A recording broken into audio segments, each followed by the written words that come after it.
Hey everybody, it is Mr. Ensminger. It is Tuesday afternoon, and by my watch that I'm not wearing, it is time for class.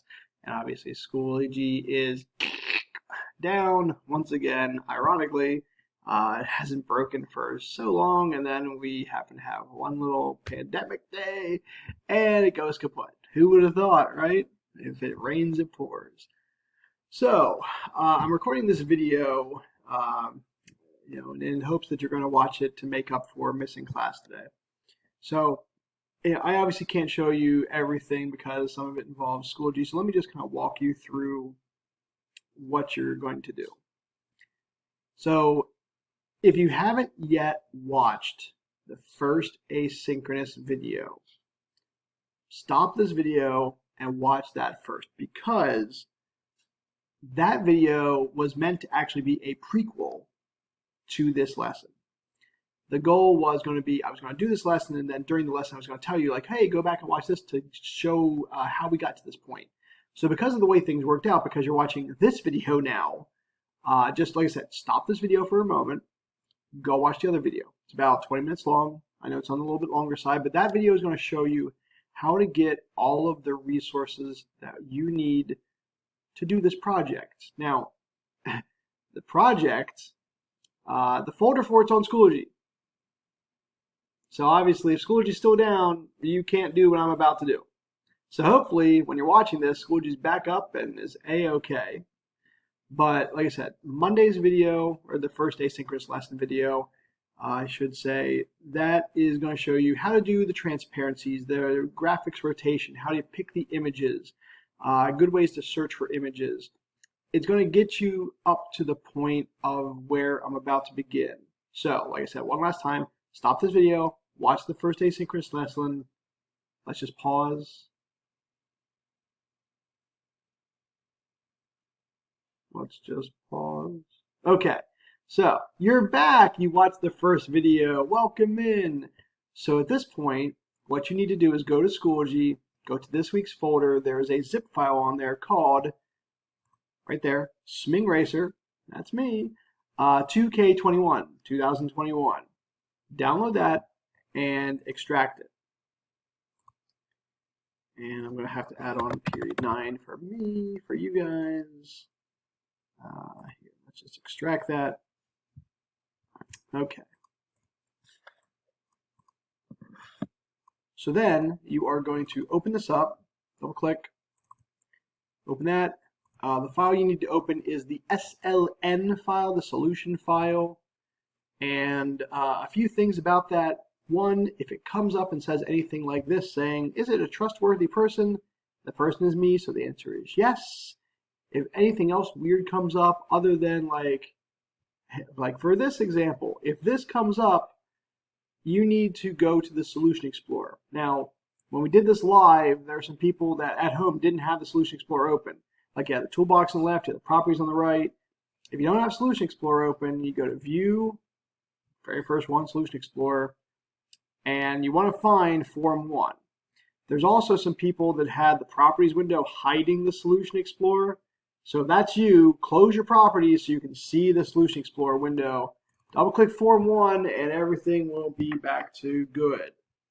If for some reason yours is messed up, please let me know and I will see what I can do to fix it. Otherwise, this is what we have. We are making a little top-down racing game, almost like we're looking at a racetrack from an airplane or a helicopter or drone or something like that. And as I said, if you watch the first 20 minutes, the prequel video, the asynchronous lesson 1, it shows you how we got to this point. It shows you how I created the graphics, how I did the transparencies. This is obviously not a fully functioning program. It's in its infancy because I intentionally left it unfinished to show you some things. So, hopefully all you got to this point. If you did, congratulations. Now let's continue with today's lesson. So, today's lesson class, other than Schoology being down again, is I want to show you how you can get a few things working with this program. It's going to show you ultimately how to do the movement of your objects with keyboard. So whether you're a WASD person or an arrow key person, doesn't matter. It's going to be pretty simple to understand once we get to that point. But before we get to that point, we need to go through and edit some things about this. Number one, the finish line clearly looks crazy because it is taking over this middle grass section. So in Visual Basic, everything is layered, kind of like if you're doing construction paper, you put one construction paper piece on top of the other. And so what I need to do is I need to take this and put the layer underneath this. Well, fortunately, when you right click on an object, the second and third choices you have bring to front and send it back. Now it does this in the order that you create it, so if the finish line was the last thing I created, it's going to put it on top of both the top border and the middle. So I'm just going to take it, I'm going to send it to back. It's going to send that behind both pieces of grass, the top border and the middle. The pavement, that asphalt, this is the background image of the form. That must be the bottom layer. You can't go underneath the form. So whatever you pick as your background image, that's what it's going to be, boys and girls. All right. So now we did that. What else? Well, I've sort of been saving this part. We always could have done this. We just never did. This is a good little jumping off from your pizza program. You can rename objects in Visual Basic, just like they're variables. I know a couple of you knew this, but if you didn't, well, now you're going to know. When you have projects where you have lots of different similarly named things, like this project would have, picture box 1, 2, 3, 4, 5, 6, 7. How are you going to tell them apart? Like, how do you know, like, what's the left side, what's the right side, other than memorizing? And that's all well and good, but like somebody looking at your code, rather than seeing that you touch the finish line, if they say, oh, you touch picture box 6, which one's that? It's better if you, just like variable names, like we picked good variable names, let's pick good names for our objects. Now, the reason I mentioned the pizza program is because the pizza program had similar issues. There was lots of checkboxes, there was lots of labels, and so you might have been stuck with like, oh, which one's checkbox 5 again? Which one's label 17 again? So I have the finish line highlighted. The property that changes the very first property where it says name. I'm going to go up to name. I'm going to call it finish line with no spaces. You hit enter, and after a little bit of a delay, now in your project, there is no more picture box 6. There's now finish line. In your code, in your properties, on your form, it's going to be referred to as finish line, which is a much more clear way to refer to this rather than picture box 6. So, a couple things about this. Now, the reason I kind of held back on this, I wanted to make sure you were comfortable with Visual Basic before we did this. And it's not like a lot of the programs we've done so far required this type of thing. Like if you only have one button, one label, who cares? It's called button 1, call it label 1, we'll call it a day. But as your program is more complicated and you get more tools on there, yeah, I mean, it helps to rename these things. But it can go badly wrong if you pick bad names. So remember the rules for naming things. No spaces. Notice I called my finish line with no spaces. No special characters. You can't put dollar signs, percent signs. No keywords. So like don't call something width. Don't call something top. And you can't start with a number. So like I can't say one wall or 4 player. You can use numbers, but they just can't be the first character in the word. So we call that finish line. What I'm going to do next, I'm going to go around. I'm going to rename everything. So picture box 3, again for mine, on top, I'm going to call that top wall. On the left, I'm going to call this the left wall. Again, no spaces with any of these. The middle, I'm going to call this the middle wall. If you're wondering, is there a way to zoom out in Visual Basic so you can see the whole thing at once? The answer, unfortunately, is no. I really don't have much choice other than to go through and scroll up and down. It is set to be the full screen, so the resolution on the school computers and my laptop is 1920 by 1080. If your computer at home has different resolution, yours might look a little bit different, but it's really not going to affect it too much. The bottom wall, call that bottom wall. And then the scroll over, the right wall, right wall. So now, if I look at the drop down, everything has a name. Now, Form 1 doesn't have a name, but Form 1, that doesn't really matter so much. But all of the things on Form 1 now do have names. That is what we're aiming for because, as I said, now in your code, you'll be able to say things like your car intersects with your finish line, which looks a lot better in code than something like, say, if picture box 6 intersects with picture box 7. Because then you don't know which one's which. You might remember when you first make it, but then, wait a couple days or have somebody look at your code. They'll have no idea. So it's better when you name these things what they are.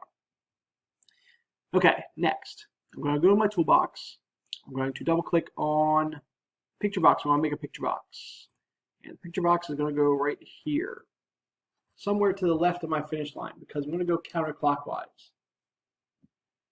So I'm going to load in a picture of the car. There are 4 car pictures in this project, which again, you would have known that if you watched the first video. I'm going to go to image, open up image. I'm going to go to car left, hit OK. You'll see that the car is cut off. It's only like a quarter of the car. Well, that's what we need to change. We're going to change the size mode. We need to do auto size. Look, that stretch fits the car into the box. So if you resize the box, it resizes the car. We want the other way around. We want auto size. And just as needed, auto size makes the box fit the image. So my car is specifically 200 by 100 roughly. I made the picture box fit that shape. The other thing you'll notice is the transparency is messed up. The image is transparent, we know that from the video, but it's not transparent here. Well, that's because we need to go background color, open that, go to web, go transparent, and now it is transparent. So we have the car set up. We have car left, car up, car down, car right, but the car in general is called car. So I'm going to go up to the name. If you change everything else, then it should be back to picture box 1. Change the name of the car. Again, it'll take a second. And now it's called car. So in your code, in memory, on your form, it will always be referred to as car. The final step of the project, as far as design goes, for my toolbox, I'm going to go down to my tools. I'm going to go to timer. You can either go to T or just search it. We've done that before. Go to timer. We're going to make the enabled true, the interval 1. Because we want, when we run the program, the timer's on, and we want the interval to be as fast as we can get for animation. I was about to pause and say, any questions? But there's nobody here but me. I am talking to myself. How fun. Okay, so the design is good. We have all the shapes we need. We have, we have the car, we have the finish line, we have the timer ready to animate. So now I'm going to double click the timer to go to the code for timer tick. Now we're not going to do timer tick quite yet, but we'll get there. I'll go to the top. I'm going to put my little header in. Got Swing Racer for 2021. Name. And go into your declaration section, because if you watch all the previous videos and you've done the stuff we've done, you know that to do animation, you have dx and dy. Dx and dy are the variables representing the change in motion of an object. The object we're making move is the car. So this is the change in x and the change in y of the car. When you make a variable, they're equal to 0 to start. So both of those are 0. The idea of animation is in timer, We move the object by changing its left and top coordinate, because that's where everything in Visual Basic is measured off of, the top left. So I say car.left equals car.left plus dx. You change the x, left to right, based off of whether you're moving left or right. X is positive or negative, whether you're moving right or left. Don't forget, car.left has nothing with the direction. Dot left and dot top is the top left coordinate. It's a point, not a direction in this case. X positive would go to the right, X negative would go to the left. Car.top equals car.top plus dy would animate it up and down.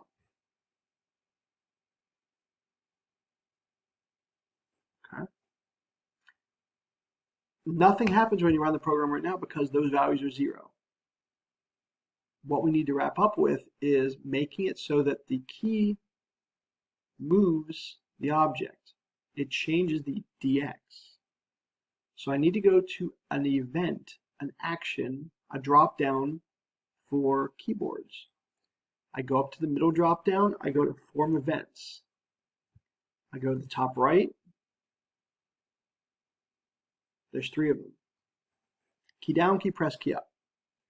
I know it seems counterintuitive. You do not want key press.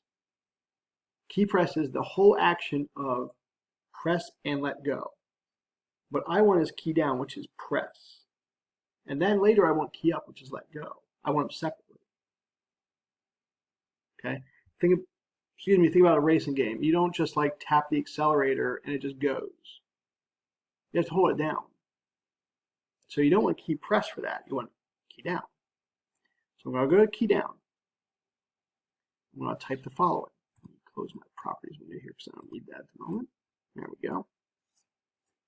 Under key down, we have this variable e still. So if you remember last week we did mouse movement, e.x, e.button, that referred to the mouse because that was inside the code for mouse move. So you had a mouse event.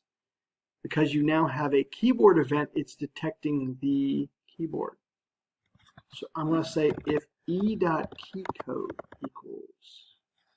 And what follows keycode, E is the keyboard, keycode is which key did you hit? And then we say equals, you're saying, all right, here is a plethora of all different keys from all over the world and from all the different keyboards.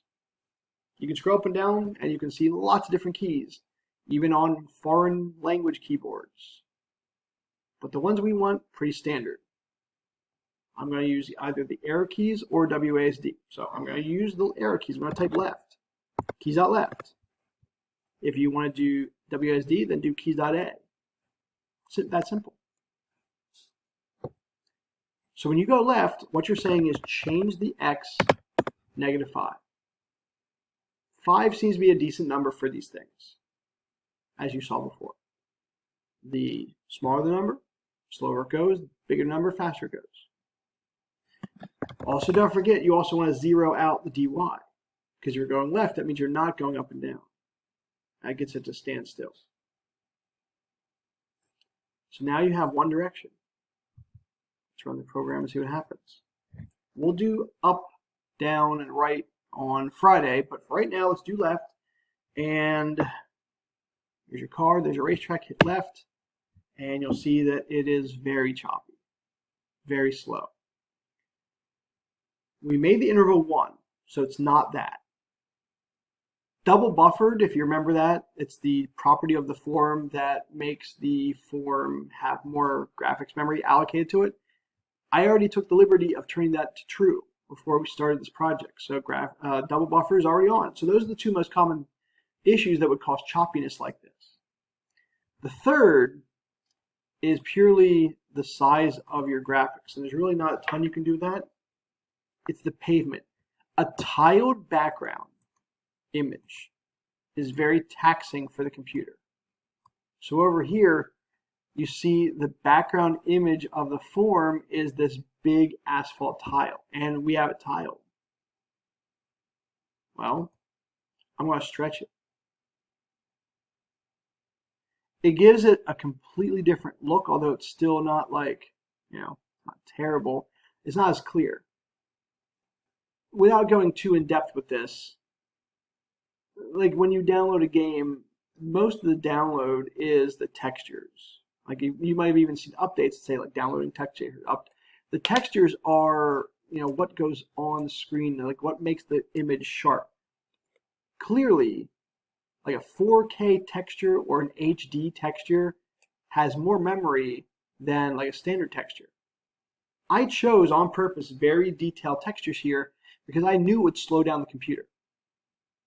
If you've ever played an old video game, like from the Nintendo,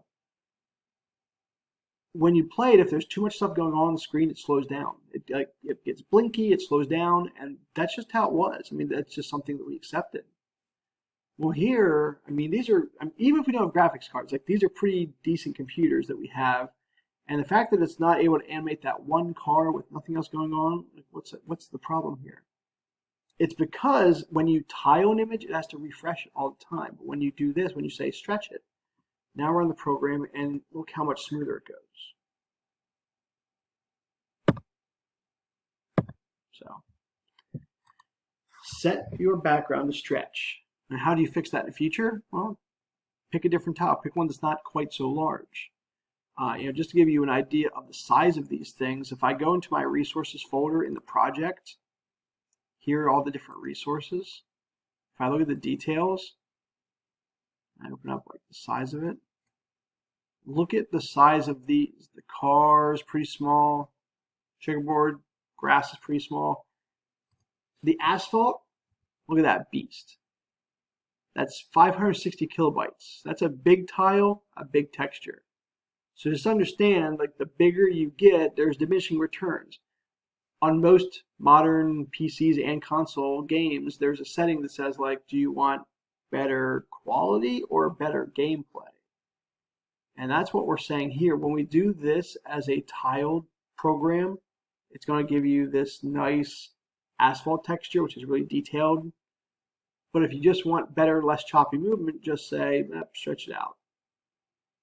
Stretch it out. So that is all for today's project. I would encourage you, just save it, keep it the way it is. Don't add to it yet. If you know you're going to be in Friday, save it. Make sure you bring it with you. I also do have this saved on Schoology if you can access it, so you can download that and check that out. I know not all of your peers are going to take the time to watch this video, so for those of you that did watch all the way to the end, I wanted to thank you, and to show my appreciation, I will give you 1,000,000 extra credit points. Just kidding, I'm not going to do that, but I do thank you. I really appreciate it, guys. This has been a heck of a year, and we'll finish this program off on Friday. Until then, take care.